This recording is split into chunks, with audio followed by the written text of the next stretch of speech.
Hi అండి. అందరికీ నమస్తే. Welcome back to our channel.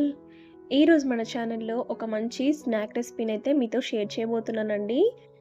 పైన క్రిస్పీగా, లోపల సాఫ్ట్‌గా చాలా చాలా టేస్టీగా ఉంటాయి. పిల్లలైతే చాలా ఇష్టంగా తినేస్తారండి. ఇవి చేసిన కాసేపటికే కంప్లీట్ చేసేస్తారు. ఇది చేయడం కోసం ముందుగా ఒక కప్పు క్యాబేజీని నేను ఇలా మిక్సీకి వేసుకొని తీసుకున్నానండి. కోర్సుగా మిక్సీకి వేసుకున్నాను. మీరు తురిమైనా తీసుకోవచ్చు లేదా సన్న సన్నగా తరిగైనా తీసుకోవచ్చండి. ఇలా చేస్తే పిల్లలు ఇష్టంగా తింటారని ఇలా చేశాను నేను. ఇప్పుడు ఇందులోకి ఏ కప్పుతో అయితే క్యాబేజీ తీసుకున్నామో అదే కప్పుతో ఒక కప్పు శనగపిండిని తీసుకోండి. ఇందులోనే పావు కప్పు బియ్యపిండిని వేయండి. ఇందులోనే సన్నగా తరిగిన కరివేపాకు, అలాగే సన్నగా తరిగిన కొత్తిమీర వేయండి. ఒక అర టీ స్పూన్ జీలకర్ర వేసుకోవాలి.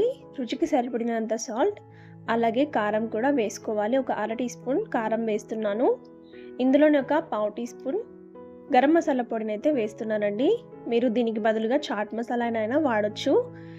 ఇవన్నీ దీనిలోకి బాగా కలిసేలాగా కలుపుకోవాలి. ఇందులో ఎక్స్ట్రా వాటర్ ఏమీ యాడ్ చేయాల్సిన అవసరం లేదండి. క్యాబేజీలో ఉన్న వాటర్తోనే మనకి కన్సిస్టెన్సీ అనేది ఇలా వస్తుంది. ఇలా ముద్దలా రావాలన్నమాట. ఇలా వచ్చిన దాన్ని చేత్తో ఇలా ఉండలా చేసుకొని చిన్న చిన్న నగెట్స్లా చేసుకోండి. ఇలా చేసుకున్న తర్వాత మీకు నచ్చిన షేప్లో చేయండి. ముందుగా ఎగ్ బ్యాటర్లోకి దీన్ని డిప్ చేసుకొని తర్వాత బ్రెడ్ క్రమ్స్ని కోట్ లాగా చేసుకోవాలి. ఇలా కోటింగ్ చేసుకోవడం వల్ల పైన చాలా క్రిస్పీగా అండ్ టేస్టీగా కూడా వస్తాయండి. పిల్లలు కూడా ఎంతో ఇష్టంగా తింటారు. ఇలానే అన్నిటినీ చేసుకొని పెట్టుకోవాలి. ఇప్పుడు వీటిని వేయించుకోవడానికి సరిపడా ఆయిల్ని తీసుకోండి. ఇక్కడ నేను తక్కువ నూనెను వాడుతున్నానండి.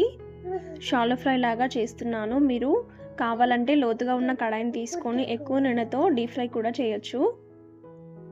ఇందులోకి అన్నిటినీ వేసుకోవాలి. ఇలా అన్నిటినీ వేసేసుకున్న తర్వాత మీడియం ఫ్లేమ్లోనే కాల్చుకోవాలండి. వీటిని హై ఫ్లేమ్లో కాల్చకూడదు. ఒకవైపు కాలిన తర్వాత రెండో వైపు తిప్పుకొని రెండో వైపు కూడా మంచి కలర్ వచ్చేలాగా ఫ్రై చేయండి. చూడండి, రెండు వైపులా మంచి కలర్ వచ్చేలాగా మీడియం ఫ్లేమ్లో మాత్రమే కాల్చుకోండి. అప్పుడే లోపల వరకు వేగి చాలా టేస్టీగా వస్తాయి. అంతేనండి, ఎంతో టేస్టీగా ఉండే క్యాబేజీ నగెట్స్ రెడీ. ఇలా అప్పటికప్పుడు స్నాక్ ఏదైనా తినాలనిపిస్తే క్యాబేజీతో ఇలా కొత్తగా ట్రై చేయండి. టేస్ట్ మాత్రం చాలా బాగుంటాయి. మీరు కూడా ట్రై చేసి మీకు ఎలా వచ్చిందో కామెంట్ చేయండి. రెసిపీ నచ్చితే మీ ఫ్రెండ్స్ అండ్ ఫ్యామిలీతో షేర్ చేయండి. మరిన్ని టేస్ట్ అండ్ ఈజీ రెసిపీస్ కోసం మన ఛానల్ని సబ్స్క్రైబ్ చేసుకోవడం మాత్రం మర్చిపోకండి. వీటిని ఇలానే తినేసేయొచ్చండి. దీనికి సైడ్ డిష్ ఏం అవసరం లేదు. సో తప్పకుండా ట్రై చేయండి. ఎప్పుడు నాన్ వెజ్తోనే కాకుండా ఇలా వెజిటేబుల్తో టేస్టీగా అప్పటికప్పుడు స్నాక్ ఎలా చేయాలో చూశారు కదా. మరి రెసిపీ మీకు నచ్చితే ఒక లైక్ చేసి కామెంట్ చేయడం మాత్రం మర్చిపోకండి. Thank you for watching friends.